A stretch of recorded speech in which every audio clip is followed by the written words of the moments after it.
হান্নান ফারাজি, বাংলাদেশ, ঢাকা থেকে। ব্যস্ত শহরের উঁচু দালান, ঝলমলে আর মানুষের ভিড়ের মাঝেই প্রতিদিন বেড়ে উঠেছে অসংখ্য গৃহহীন শিশু কিশোর। কারো মাথার উপর নেই নিরাপদ ছাদ, কারো জীবনে নেই পরিবারের স্নেহ, আবার কেউ জীবনযুদ্ধে কঠিন বাস্তবতায় হারিয়ে ফেলেছে নিজের শৈশব।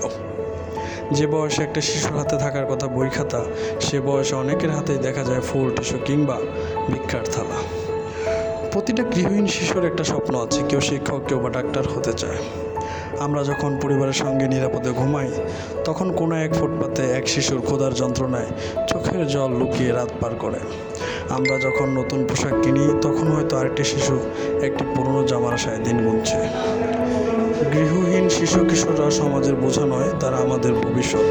তাদের প্রতি সহানুভূতি, শিক্ষা, নিরাপদ আশ্রয়, ভালোবাসা নিশ্চিত করা আমাদের সকলের দায়িত্ব।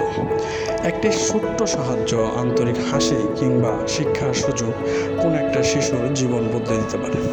আসুন আমরা শুধু তাদের কষ্ট দেখে আফসোস না করি, বরং তাদের পাশে দাঁড়াই। একটি শিশুর চোখের জল শুধু তার একার নয়, সেটি পুরো মানবতার ব্যর্থতার প্রতিচ্ছবি।